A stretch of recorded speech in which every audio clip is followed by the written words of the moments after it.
El jurista Enrique Bernales, responsable de la comisión especial formada por el Ministerio de Defensa para evaluar los ascensos y pases al retiro en las Fuerzas Armadas durante el periodo 2012-2016, cuestionó al titular de Defensa Jorge Nieto por la demora en la publicación del informe elaborado por su grupo de trabajo. El constitucionalista criticó, por otro lado, que parte del documento haya sido filtrado a la prensa e indicó que, a pesar de las pruebas que pueda contener, sus conclusiones y recomendaciones no son vinculantes, sino observaciones que deberán ser consideradas por el presidente Kuczynski. La congresista Jenny Vilcatoma manifestó que el Ministerio Público debería allanar las oficinas de Odebrecht en el país para evitar la pérdida de documentación que pueda servir en las investigaciones relacionadas al pago de coimas realizadas por esa empresa a funcionarios nacionales. Por otro lado, el ex candidato presidencial Fernando Olivera señaló que el gobierno debe solicitar el embargo de las cuentas bancarias de Odebrecht en el Perú. Y el procurador anticorrupción Amado Enco solicitó al Ministerio Público iniciar investigaciones preliminares al oficial mayor del Congreso José Chevasco y a los funcionarios involucrados en la adquisición de 980 computadoras bajo el sistema de Perú Compras, que finalmente no se realizó. Según informa el diario La República, la denuncia fue presentada el martes pasado ante la Fiscalía Provincial Corporativa Especializada en Delitos de Corrupción de Funcionarios y por el presunto delito contra la administración pública en la modalidad de negociación incompatible. Un total de 35 denuncias contra distintos congresistas recibió la Comisión de Ética durante la primera legislatura del periodo anual de sesiones 2016 y 2017. Sin embargo, apenas 4 se encuentran en etapa de investigación, mientras que 16 ya pasaron al archivo y las 15 restantes están en etapa de investigación preliminar. Según informó el presidente de la comisión, el fujimorista Segundo Tapia, los casos que se investigan son los del aprista Elías Rodríguez y los congresistas de Fuerza Popular Yesenia Ponce, Clayton Galván y Nelly Cuadros. Y ya saben ustedes, que quieren estar informados en las 24 horas del día, tienen que seguirnos en nuestra página web www.canaln.pe.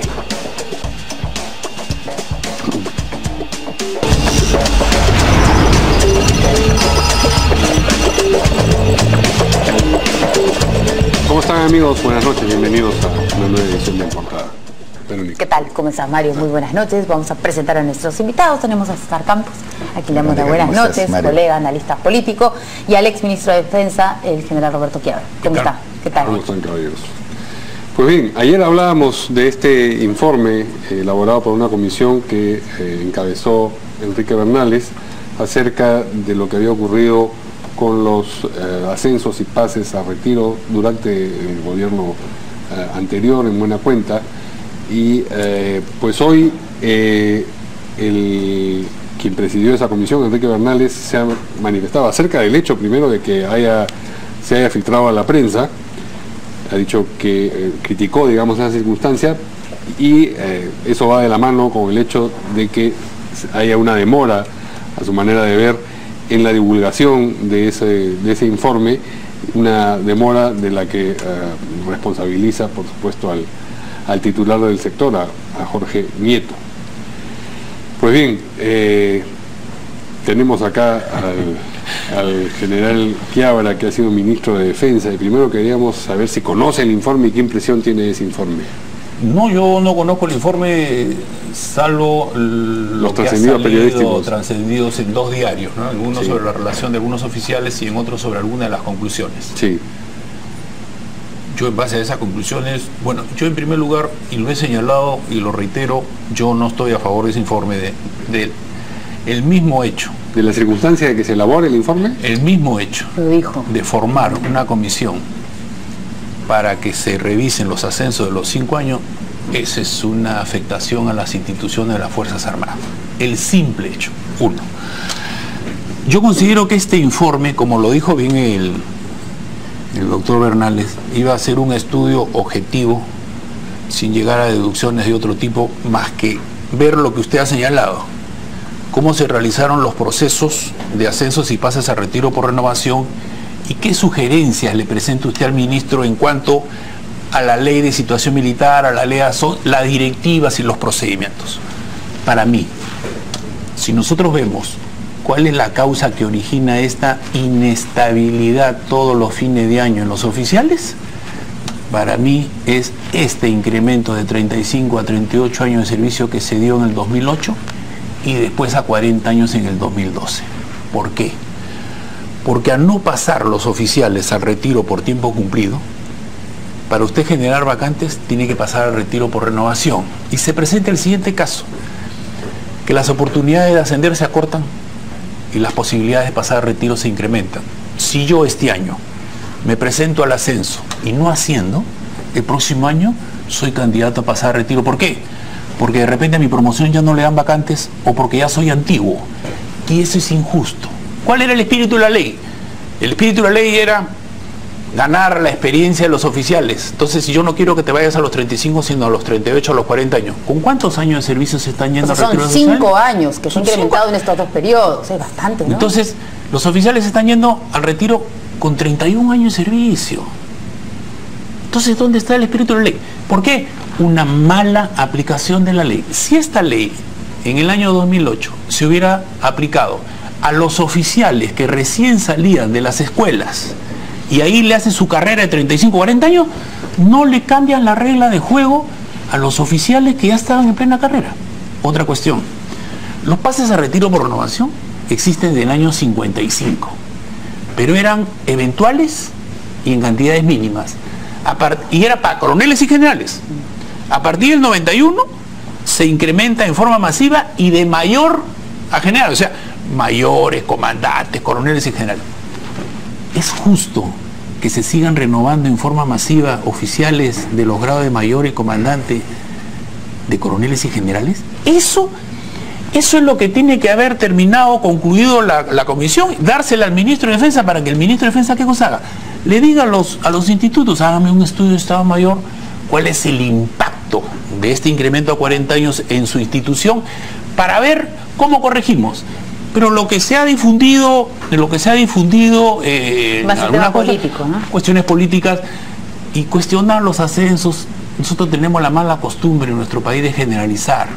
Entonces, si usted generaliza y dice que los ascensos en los 5 años han estado mal, todo el esfuerzo que han hecho los oficiales por ascender, porque ¿quiénes son los que han ascendido bien y quiénes son los que han ascendido mal? Bueno, los que aparecen en el informe, me imagino, ¿no? Pero, ¿o no? Porque hay nombres puntuales y hay recomendaciones también. Esa es otra cosa que yo también he dicho.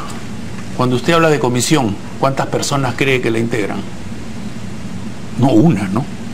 El señor Bernal es el que preside, ¿no? Ya, pero ¿cuántos miembros de esa comisión han visto el tema en la Marina, en el Ejército y en la Fuerza Aérea? Uno por arma. Yo pregunto, ¿el criterio de una persona es igual o superior que el criterio, por ejemplo, en el Ejército, de 40 comisiones, de 40 juntas calificadoras? ¿Sí? ¿Una sola persona puede hacer la revisión de los ascensos los 5 años? Por eso que yo digo que esta comisión no es así, porque si fuera una comisión integrada por un grupo de oficiales para cada instituto que te hace un estudio técnico, pero una sola persona, entonces yo creo que con las conclusiones que han salido en los medios, perdieron la brújula en lo que significa la finalidad que se dijo, para qué se formaba, y la constitución de una comisión con una persona por instituto. Yo creo que no, sus criterios no pueden ser superiores, iguales que a un grupo de calificadores. ¿Qué piensas, César Campos? Yo parto de, primero, poner la premisa, ciertamente, ¿no?, de la necesidad de que cualquier lupa que desde una sociedad democrática se coloque sobre las instituciones armadas u otros cotos del Estado que a veces tienen demasiada cerrazón, fronteras demasiado infranqueables para poder penetrar, me parece bueno. Y es sano para las propias Fuerzas Armadas, para las fuerzas policiales o la Policía Nacional, bueno para el servicio diplomático, que lo merecería también, porque es otra de las instituciones que suele cerrarse, y tener un criterio institucional que en una parte me parece valioso. Pero por otro lado es necesario también revisar una serie de aspectos. Y esta comisión Bernales nace ante las evidencias y denuncias muy claras de que, más allá de favorecer algunos elementos de la propia promoción del entonces presidente Ollantumala, se limpió el camino, ¿no es cierto?, cometiendo arbitrariedades contra otras personas que sí tenían todo el derecho y todos los méritos para aspirar a los grados superiores de las mismas. Eso yo creo que es el punto de partida del nacimiento de esta comisión. En segundo lugar, integrado por, efectivamente, personalidades civiles que me parece el juicio de Roberto muy adecuado, probablemente se hayan pegado demasiado. Militares también. Claro, pero pegado demasiado a un criterio político para la evaluación. Lo bueno de esta comisión que no tiene ningún efecto vinculante, como se ha dicho. Es decir, sus recomendaciones no necesariamente las tiene que asumir el ministro de Defensa. Enrique Bernales se queja de la filtración a la prensa, pero hay que recordar que ya Mariano González, el anterior ministro de Defensa anterior a Jorge Nieto, se había presentado ante la comisión que preside Luciana León, sí, y había hablado sobre el informe. Entonces, algo sí, que ya por más que sea sesión reservada, ¿no es cierto?, se cuenta pues a 8 o 10 personas del Parlamento Nacional, evidentemente esto tiene que trascender. Entiendo que Enrique está pidiendo que esto más bien se ponga a discusión pública en todos sus términos, para que no salga solamente algunos aspectos parciales. Entonces yo concluyo diciendo solamente que me parece bueno que siempre cualquier institución se abra a un análisis, a un estudio, a una evaluación y a una sugerencia y recomendaciones que se pueda formular de acuerdo a su desenvolvimiento. Y segundo, evidentemente lo claro que ha quedado de todo esto es que Ollantumala sí cometió arbitrariedades, o el gobierno de Ollantumala cometió arbitrariedades, perjudicando a mucha gente, porque recordemos que la primera parte de Roberto del informe, que la Comisión Bernales señala que no se han abandonado ciertas prácticas que provienen desde la época de Montesinos. Antes de empezar el programa estábamos hablando de amigos comunes, como el caso del coronel del ejército peruano Héctor Bertrand Lora, espada de honor de la promoción de Roberto Quiabra, que solamente por haber trabajado en Palacio de Gobierno, haber sido subjefe de la Casa Militar de Alan García, y a pese a haber tenido todos los méritos necesarios para seguir ascendiendo, simplemente en el año 92, después del autogolpe, fue borrado del escalafón e invitado al retiro, sino coronel, uno de los más brillantes, y abriéndose el camino a otras personas cercanas a Vladimiro Montesinos. Eso que denuncia Bernales, claro, habría que profundizarlo más, yo no me atrevo a decir que está en todo lo correcto, pero sí, evidentemente hay prácticas que necesariamente, Roberto, se tendrían que superar, ¿no? Claro, el informe llega donde el ministro tiene la potestad de publicarlo o no publicarlo, y de tomar las medidas que él crea convenientes. Por decir, el ministro consultará con el presidente si es que es necesario, por ejemplo, reincorporar a aquellos oficiales, de acuerdo a la ley, que tienen que ser menos antiguos que el comandante general, y que efectivamente han pasado a retiro por este cumplimiento de la ley. Porque cuando por ejemplo, este año se dieron 22 vacantes de coronel a general, y se tuvo que pasar al retiro 22 generales de brigada. Entonces, uno dirá, ¿es justo? Para mí es injusto, pero si tú no das vacantes, es injusto para los que no tienen chance para ascender un año. Entonces, dos cosas. Ahora, que existan nombres en el informe, ¿lo quieres hacer público? ¿Para qué? ¿Vas a cuestionar que este no debió ascender? ¿Para qué quieres hacer público un informe donde hay nombres? Es la parte más objetable, me parece, ¿no? Porque haz un informe de reincorporaciones que no deben dar. Por eso, esa es facultad del ministro de Defensa, que ya verá que... Obviamente. Pero ¿para qué quieren publicar la relación con nombres? Para decir, este no debió ascender, este sí debió ascender, a este no lo vieron sacar. Yo creo que eso, fíjate, en las instituciones militares, cuando dicen que hay espíritu de cuerpo, malentendido, no. Cuando dicen que nunca les pasa nada, tampoco. Hay un sistema de inspectoría, y todos aquellos que cometen una falta grave, cuando pasan al sistema de inspectoría, ya no ascienden, o son retardados, pero no se hace público, no se hace escarnio. ¿Para qué quieres sacar tú un informe? Por eso digo, hecho solamente por una persona, por institución, donde vas a poner nombres. ¿Vas a cuestionar a esas personas?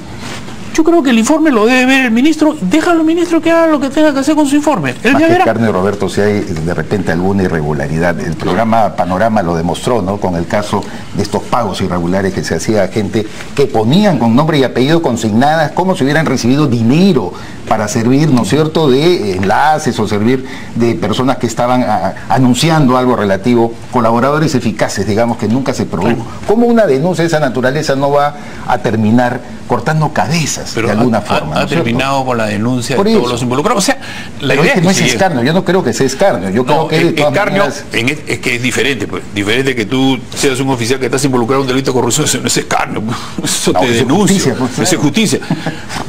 Pero que yo diga de que tu ascenso fue para pagar un favor político y tú ascendiste y no debiste ascender, eso yo creo que, claro, eso es muy como es opinable, así es. Porque tendría que ver tú cuál fue el criterio de esa junta de evaluación. Claro. ¿Por qué lo ascendieron? Entonces entraríamos a una situación de entrar a interiorizar eso. Una persona puede hacer eso. Entonces, a mí no me gustaría pues que salga publicidad en nombre de oficiales que lo van a cuestionar y después el oficial cómo se defiende. Pasa con el caso de un miembro de la promoción de Humala que está en el puesto número 12, que precisamente sacan al que está en los primeros lugares, que no era la promoción de Humala, y lo colocan en expectativa de ser ascendido a ministro, a general de división.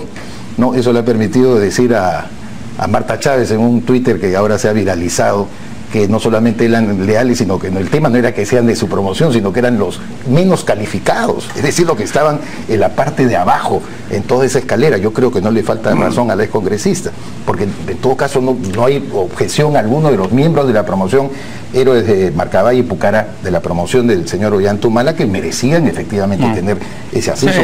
El tema es que no se debe generalizar. Sí, por ejemplo, por los 4 oficiales generales de división de la promoción del expresidente son número 1 de cadete en su arma. Claro. Pero no lo puedes cuestionar, pues. No, y los han cuestionado. Entonces, cuando tú generalizas, cometes un error, puntualiza. Entonces, yo creo que dejemos que sea el ministro de Defensa quien decida qué hace con el informe, si lo difunde, qué parte lo difunde, qué parte no lo difunde, a quién reincorpora, a quién no reincorpora, porque ya lo tiene él. Sí. Pero tú no lo puedes ajochar, lo puedes pechar y decirle, publica, lo quiero que lo publique ya. Entonces, sí, eso ya es decisión del ministro. Absolutamente, de acuerdo. Vamos a escuchar las declaraciones del señor Osvaldo Zapata. Ustedes recordarán que este señor es el tío de Óscar López Meneses, que fue sumamente mencionado durante el 2014, ¿fue? 2015. Que terminaba, ¿te acuerdas que acá hasta queríamos celebrar 2014. Con una torta que había pasado un año de la denuncia del resguardo policial y nunca que fue el que le entregó además ¿no? el bastón de mando del jefe supremo de las Fuerzas Armadas. Bueno, él fue invitado al retiro, tuvo también unos problemas con el general Luis Ramos y presentó un audio, bueno, se burló, etcétera. Vamos a escucharlo porque obviamente ha estado declarando. Son declaraciones de Radio Exitosa. Muy bien, vamos a escucharlo. El general Bobbio es un brillante oficial que ha compartido con el general Quiabra algunos momentos en su carrera. Por ejemplo, en el año 1994, ambos eran asesores personales del victorioso general don Nicolás Hermosa Ríos. Y yo sé de las anécdotas cuando el general Quiabra ensalzaba al general victorioso. Hoy día seguramente ni siquiera lo va a visitar, ¿no? Pero el general Quiabra, en lugar de estar dedicándose a estas cosas, debería que Quiabra y Hermosa Ríos trabajan de la mano. Nos explica un poquito cuál fue el móvil de negociación que tuvo con Antauro Humala en el año 2004 cuando él era ministro de Defensa. Él negoció con Antauro Humala un tema. Él sabe muy bien a qué me refiero. ¿Qué tema fue ese? Él lo invito a que le explique al país. Entonces, él no es tan implacable. Él no es tan implacable. Entonces, ¿por qué el general Quiabra tendría que descalificar este grupo de trabajo ahora, siendo, como usted nos dice, quien habría relegado a este mismo grupo de los ascensos? O sea, primero te odio y después te quiero. Porque él realmente tiene algún interés, seguramente anda buscando que lo nombre ministro de Defensa, o no sé qué favores anda buscando. Mire, el general Quiabra, el día 6 de diciembre del año 2000, le firman su resolución suprema para reincorporarse. Y el 19 de diciembre, 13 días después, le firman su resolución suprema para ascender a general de división. Entonces, ¿cómo puede él descalificar a este grupo si prácticamente las recomendaciones se han dado al término de un arduo trabajo y una comisión? En cambio, él no. Él fue reincorporado. ¿Sabe por qué fue reincorporado el general Quiabra? Porque él, cuando era mayor, en el año 83, era edecán de Fernando Belaún de Terry. Entonces, en el año 2000, cuando, por esas cosas del destino, el expresidente Valentín Paniagua asumió la presidencia en forma circunstancial, él lo buscó porque lo conocía de la época que era edecán, y Valentín Paniagua lo retorna en forma discrecional. Bueno, ha sido profusamente mencionado el general Quiabra, creo que... ¿Qué tiene que ver eso con que yo esté en contra de la comisión? ¿Cuáles son sus argumentos que tiene para estar él a favor de la comisión? ¿Qué tiene que ver? Si yo tuviera que contestarle a todas las personas que están a favor de la comisión porque yo estoy en contra, lánzame todo lo que quieras. O sea, ¿qué cosa digo? Si yo hubiera estado a favor, ¿Qué quiere que le conteste? ¿Qué cosa quiere que le diga? Si no quiere contestarle, no le conteste. ¿Qué tiene que ver el tema del informe de Bernales con todo lo que he dicho? ¿Cuáles son sus argumentos para estar a favor? No le gusta que usted salga a hablar, salga a decir a él, no le gusta que usted no esté de acuerdo con este informe, porque en este informe se le menciona a él, ¿cierto? Él fue despedido, bueno, invitado a pase de retiro, y él asegura que fue algo injusto, que fue político, entonces por eso es que está acusando. Yo no sé qué tan importante podría ser, pero eso es lo que él está haciendo. ¿Por qué se alteran tanto de una opinión que yo doy? Él, ¿por qué se altera? Dice. Yo no entiendo. Yo voy a influenciar en el ministro va a hacer lo que yo digo. O sea, porque por eso digo, no sé por qué, o sea, qué tan importante yo no puedo, a mí ustedes me preguntan qué opino de la comisión. Y yo no puedo decir nada porque inmediatamente tienen que salir a contestar todo lo que... ¿Y yo qué tengo que ver? O sea, ¿qué cosa quieren que diga? Yo no sé, el tema de la... Yo no lo voy a contestar.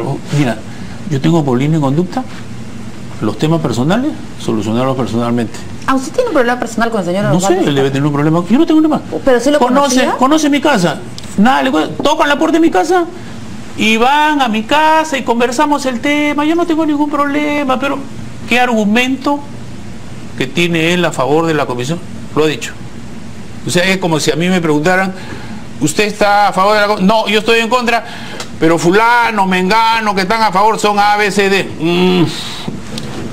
Yo sinceramente me sorprende que ustedes hayan puesto esa cuestión, porque si hubiera sido una opinión que tiene él contraria a la mía en cuanto a los argumentos de la comisión.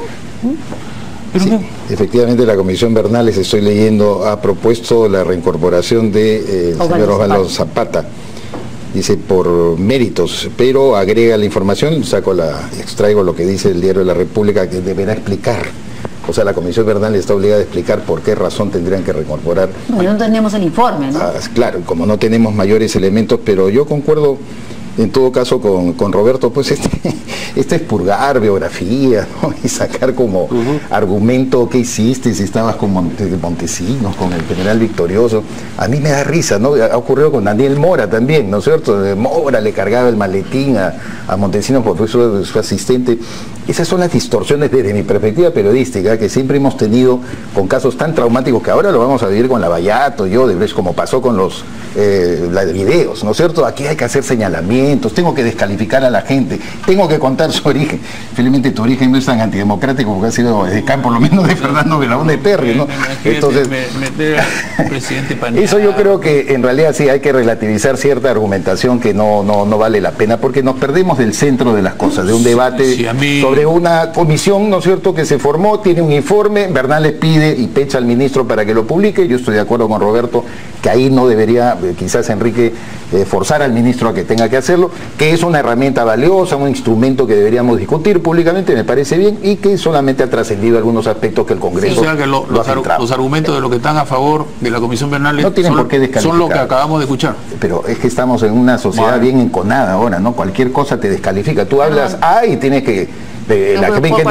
cualquier tema, la gente que piensa Z dice que tenemos que ir con información de último minuto.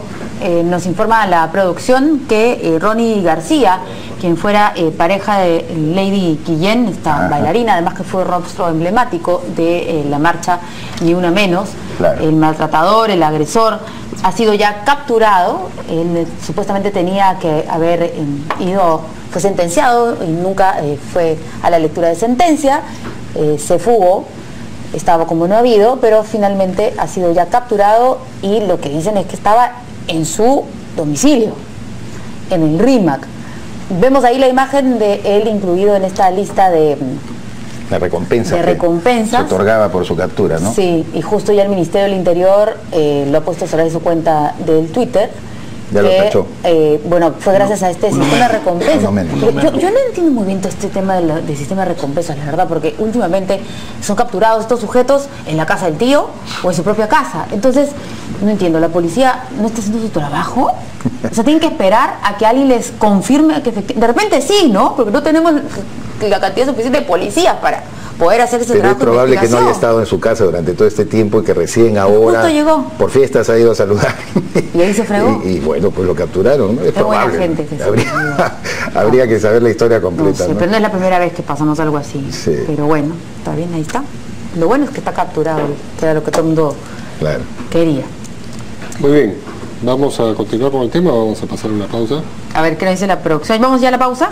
Vamos a la pausa. Y regresamos con lo que ha planteado la congresista Jenny Vilcatoma a propósito de que el Ministerio Público debería allanar las oficinas de Odebrecht para evitar la pérdida de documentación que pudiera servir para las investigaciones.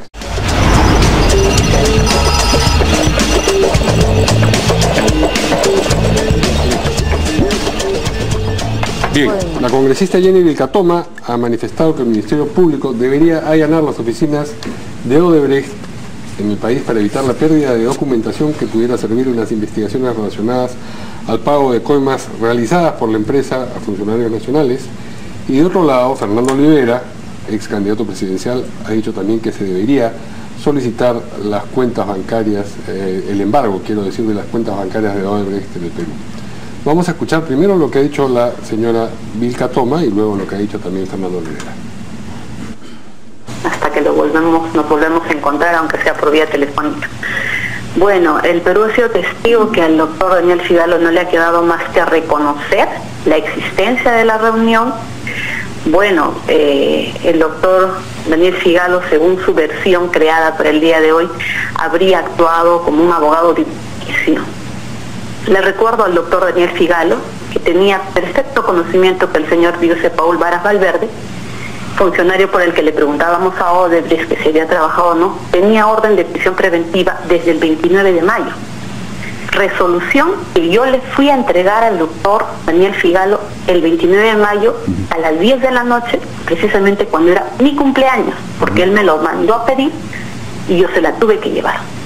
Entonces, ¿cómo podíamos imaginar que el presidente ungido justamente contra la corrupción que nosotros derribamos con el video del 14 de septiembre podía estar involucrado, como ahora hay todo tipo de indicios que se descubren transferencias a la cuenta de Maikman desde una de estas constructoras corruptas brasileñas, sí. Camargo Correa, y luego conecta con Ecoteva? ¿Cómo nos vamos a imaginar eso?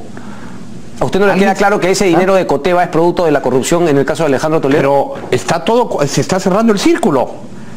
Entonces, aquí tenemos el caso Toledo, el caso García, con su cinismo, el caso Humala Nadine Heredia, y yo he hecho una pregunta muy concreta, que ha desatado la furia del fujimorismo en las redes. Me están insultando como nunca, porque la repito acá, doña Keiko Fujimori, ¿cuánto aportó Odebrecht a su millonaria campaña electoral? ¿El 2011? ¿El 2016? Lo pregunta de manera... Bueno, dijo lo mismo, pero también le preguntó al señor Pedro Pablo Kuczynski, ¿no? A los dos, claro, cuando fueron, pero creo que ahora solamente con uno más. A ver, ¿qué dicen? Bueno, en el caso de Olivera a mí me sorprende pues un ciudadano que estuvo hasta el último día, ¿no? Pegado a Toledo, hasta el último día. Eso es lo que hay que recordar y siempre poner sobre la mesa, que en un afán que yo lo veo muy parecido al de Pedro Cateriano, ¿no? En el sentido de querer siempre empoderar a los presidentes, sabiéndose ellos intelectualmente de repente o más experimentados en términos políticos. Yo no voy a comprometer aquí a Roberto, que fue ministro en la época del presidente Toledo, pero lo que pudimos ver, los periodistas, creo que no lo podemos olvidar, ¿no? O sea, la presencia permanente de Fernando Olivera a su lado y por supuesto vanagloriándose, como ha salido ahora en un Twitter, incluso de haber hablado con el entonces contralor Matute, ya fallecido, Genaro Matute, para destrabar el tema de una inversión de Odebrecht. Hoy día le han sacado como respuesta a ese tema. Es decir, no hay que escupir pues al cielo, eso es lo que yo digo, ¿no? Aquí los moralizadores, en medio de este caos van a salir, por supuesto, como conejos de una galera. Pero yo creo que hay que tener cierta síntesis para ver cómo se profundizan los temas. El punto central es lo que Jenny Vilcatoma se está señalando. Los procedimientos jurídicos en nuestro país, el sistema jurídico permite que haya una intervención a las oficinas de Odebrecht en este momento, como todo el mundo creo que con cierta lógica lo está solicitando. Pareciera que no, y yo me atengo solamente a lo que ha dicho el premier Fernando Zavala el día de ayer. El Consejo de Ministros va a proponer una modificación no solamente a la ley de contrataciones, sino también a la posibilidad de que no se espere la sanción, ¿no es cierto?, a las personas naturales que han formado parte de Odebrecht y que están responsabilizadas o imputadas de haber cometido actos dolosos, para que a su vez esto permita la intervención de la empresa, porque parece que eso es lo que detiene. O sea, hay normas específicas que no alcanzan la responsabilidad de la persona jurídica que están impidiendo en ese momento, y por lo tanto Pasan los días, por supuesto, a alguien se le ocurre en su sano juicio creer de que se intervienen mañana y esta noche en las oficinas de Odebrecht ya no han desaparecido absolutamente. Y además todo. los papeles de las coimas absolutamente. Entonces, bueno, hablar para las tribunas suena bonito, pues, ¿no? Eso es. Yo creo que acá se abre, pues, por eso esta caja de Pandora donde todo el mundo va a salir bailando, las imputaciones van a ir de un lado a otro, los cuchillos van a seguir saliendo, como el caso de Olivera, ¿no? Lo estamos viendo y palpablemente. Entonces, claro, hay aprovechamientos políticos también que se van a dar en esta situación. ¿Es equiparable Vilcatoma a Olivera en ese sentido? No, porque Vilcatoma tiene un argumento que me parece bastante serio. Ella sí es verdad que cuando le envía esta carta al presidente Humala en esa ocasión, habla que el señor Daniel Figalo le había señalado, oye, no te metas con Odebrecht. Lo dice en el año 2014, ¿no es cierto? Porque pone y saca antes de Lavallato, cuando están investigando el tema de ANCAS y las contrataciones que estaban haciendo. Entonces, esto es muy anterior. Yo creo que Jenny Vilcatoma lo que trata más bien es de reivindicar un accionar que ella había realizado en esa época. Lo que ella dijo fue, lo que ella ha contado es una conversación que tuvo con el ministro, ¿no es cierto? Y en esa conversación ella dice que el ministro le dijo, no te metas con ellos, ¿no? Pero lo dijo en esa oportunidad, sí, es decir, sí, hace tiempo, no es una novedad. Exacto. En todo caso, Jenny Vilcatoma está, porque además ella a través de Twitter estaba preguntando si era verdad que Daniel Figalo trabajaba para el estudio Benítez Forno Ugaz, que en algún momento determinado ha tenido en su página web la referencia de que eran abogados, ¿no es cierto?, del consorcio, no de Odebrecht, sino del consorcio Graña Montero con Odebrecht para estas obras, lo cual es legítimo. O sea, eso que estoy diciendo tampoco que implique pensar, yo tengo amistad y tengo mucho respeto por José Ugaz, yo he sido tercio estudiantil en la Facultad de Derecho de la Católica con él y le tengo una enorme consideración, pero es que cuando los elementos se tienen que poner sobre la mesa hay que ponerlos, claro. Y sobre todo hay que descargar cosas que evidentemente pueden hacer pensar de que ha habido algún tipo de interés. Por lo menos es lo que Jenny Vilcatoma ha fijado. Yo tengo el Twitter donde ella nos pregunta a un montón de gente, alguien me confirma si el señor Daniel Figalo pertenece o no al estudio Benítez Forno Ugaz. Nosotros, yo no lo he contestado porque no tengo la menor idea o la referencia de que el señor Figalo trabaja ahí, pero que ella lo dijo en su momento, lo dijo en su oportunidad, lo dijo. Eso sí, no se puede tapar el sol con un dedo. El señor Figalo ha hablado sobre lo que ha dicho la señora Vilcatoma, pero vamos a escuchar primero la opinión del general. Hace 2 años en el Perú nosotros decíamos que nuestro sistema jurídico tenía 2 grandes retos. Y las 2 casualidad comienzan con O, Orellana y Oropesa. Orellana se compraron medio país y hasta ahora no hemos avanzado nada, y Oropesa, que tiene que ver con el narcotráfico, especialmente en el Callao, no hemos avanzado nada. Odebrecht, que también empieza con O, de repente va a terminar antes, porque la información es de Estados Unidos, ¿no? Recordemos, como señalaba yo, recordemos que lo de la FIFA eran intocables, ¿no? Claro. Dios no lo podía enjuiciar y San Pedro no le podía abrir una instrucción porque nadie los tocaba, y sin embargo hicieron un empleo de un banco en Estados Unidos y Estados Unidos los agarraron. Igualito Odebrecht. Odebrecht no lo tocaba nadie hasta que hicieron cotización en bolsa en Nueva York y hoy día están. Entonces, recuerden ustedes que el año pasado, como ha salido bien en un diario, ellos rechazaban y decían que Odebrecht Perú no estaba metido en ningún caso de corrupción. Y después sacaron otro que no habían entregado dinero a ningún político para ninguna campaña. Y después ahora vamos a colaborar. Entonces, ¿qué cosas sabemos? Sabemos 29 millones de dólares. No sabemos todavía si son para obras o para obras y campañas políticas. Así y es. ¿Quiénes son? Yo recomendaría que, como esos que han recibido el soborno ya saben quiénes son, claro, que les den una ley de arrepentimiento de corrupción, que les digan que si ellos se acogen a la confesión sincera le van a rebajar la pena, algo así. Porque ¿ustedes creen que en Estados Unidos no conocen ya, la justicia de Estados Unidos no conoce cuáles son las obras, los montos y quiénes las han recibido? Yo creo que sí. Entonces, esto están esperando que agosto, septiembre, o que aparezca otra O de corrupción, ¿no? Entonces, Orellana, Oropesa, Odebrecht, otra para ver si pasa esto. Entonces, yo creo que ojalá que se cierre primero Orellana también y Oropesa, y no vaya a ser que Odebrecht, la justicia de Estados Unidos haga nuestro trabajo, ¿no? Claro. Ahora, el interés de la justicia norteamericana, no sé si ya terminó, pero pareciera que sí. Ellos lo que querían saber es, a ver, toda esta plata que ustedes han estado utilizando, bancarizando aquí, en nuestro país, ¿para dónde fue? Bueno, fue tanto para acá, tanto para allá, un poquito para allá, Perú 29 millones de dólares para tal año, tal cosa y tal otra.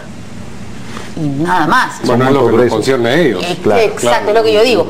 Porque sabemos que esos 29 millones no han sido los únicos, ¿no es cierto?, que se han repartido. Se presume que no son los únicos, que hay. Que solamente Odebrecht comió en esas cositas nada más y el resto de sus obras han sido totalmente transparentes y difíciles. Ahora, ¿no? lo que le están exigiendo al Ejecutivo es todas estas acciones inmediatas, ¿no? Y el Ejecutivo ha dicho de que no todas las obras de Odebrecht... No lo ha dicho el presidente, nada más.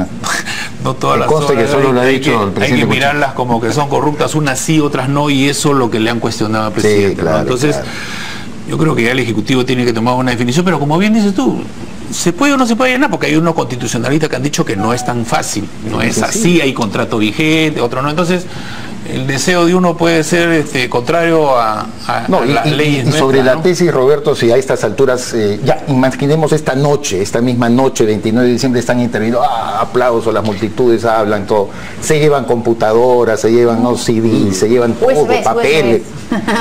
Yo me pongo a pensar si van a encontrar algo en todo este tiempo que ha pasado, algo importante y sustantivo. Roberto ha incorporado un tema que hace tiempo, yo les quiero recordar, cuando todavía no era ministro y era opinólogo acá en de Portada, Jorge Nieto, lo tratamos con ustedes, que es el tema del financiamiento de los partidos políticos, cuando estábamos conversando en alguna de las circunstancias sobre el tema de las empresas brasileñas.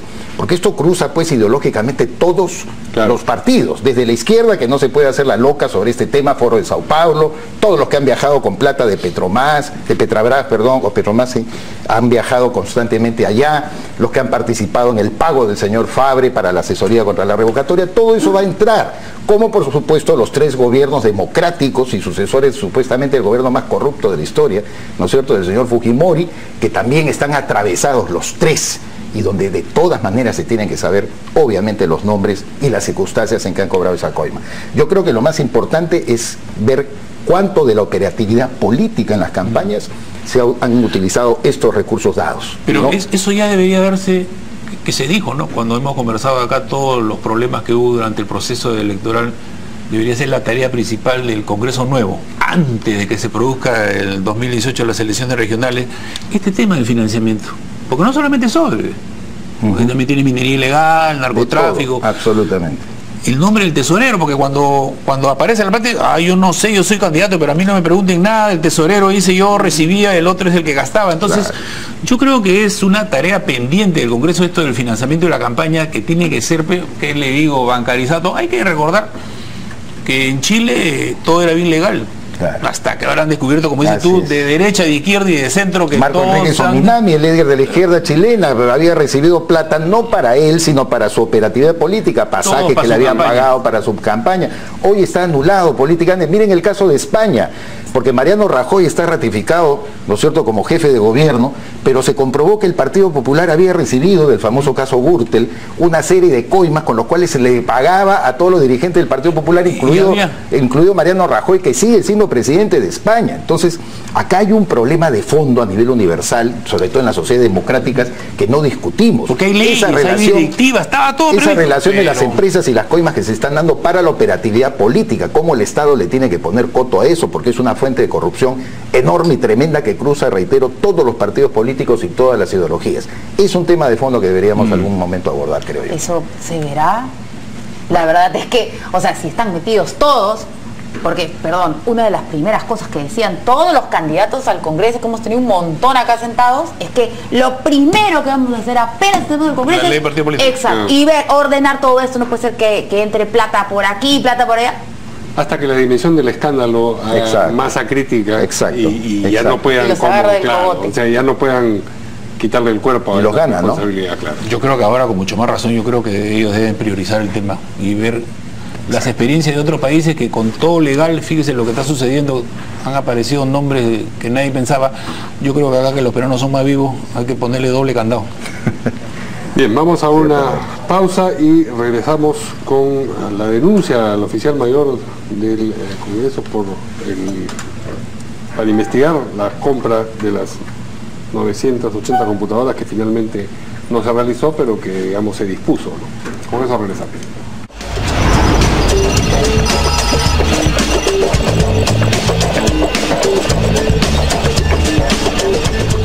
Bueno, el procurador anticorrupción el flamante procurador, hay que decir, ¿no? Tiene unos días recién, tal vez semanas, Amado Enco ha solicitado al Ministerio Público iniciar investigaciones preliminares al oficial mayor, al señor José Chevasco, y a los funcionarios involucrados en la adquisición de las 980 computadoras bajo el sistema de Perú Compras, que bueno, no se realizó, como saben.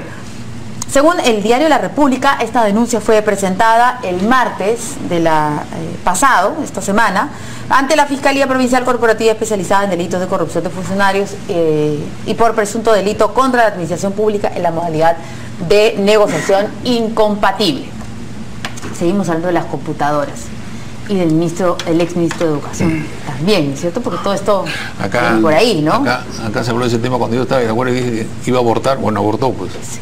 Lo que ha salido en el diario es de que se señala que el área esta de tecnología informativa hace una revisión de este listado de Perú Compras y determina un tipo de artículo, una cantidad por pagar y un tiempo de recibir. Y sin embargo, el área logística lo cambia por otro tipo, mayor costo y mayor tiempo de entrega, ¿no? De 3 pasó a 45 días. Entonces, eso es lo que ha detectado, y el oficial mayor lo involucran porque dice que en el ROF figura que él es el que tiene que supervisar todas estas decisiones, y por eso lo incluye, pero ya verán. Por lo pronto, cuando Contraloría dio la alarma de que había un riesgo, pararon la adquisición, han separado a los funcionarios, y ahora viene la tercera etapa, que es la investigación, ¿no? Y falta la cuarta también. Esa es decisión personal. Claro, pero esto ha sido como esas obras de teatro, primer acto, ¿no? Dice, hay una compra bajo la misma, bajo la misma modalidad, sí, pero acá no pasa nada, y si descubren que hay alguien que no ha cumplido con sus responsabilidades funcionales. Que se ha enriquecido, dijo. No, pero también ante la prensa, estamos hablando de la presidenta del Congreso, dijo un funcionario que no las declaraciones que pasamos acá en el pleno. No, unas que le declaró a los periodistas. ¿No? Pero yo me pregunto si hay un mensaje político detrás de todo esto, pues claro, ejercido por el Poder Ejecutivo a través de este señor procurador Enco.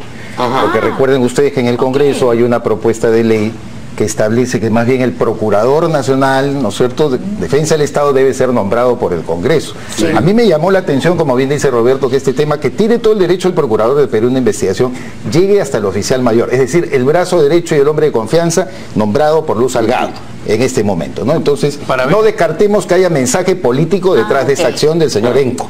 No, motivado por alguien del gobierno, no tengo la menor idea, pero será, que es el Ministerio de Justicia, será un motivo de preocupación y de mirar exactamente. ¿Es un exceso llegar a Chevasco? Me parece que sí. Chevasco acaba de declarar en primer lugar, porque bien ha relatado Roberto, que en el ROF aparente que se ha cambiado, le daban esta atribución como digamos, el oficial mayor es en realidad el ministro, el titular del pliego del Congreso de la República. Pero si tiene el rango de ministro es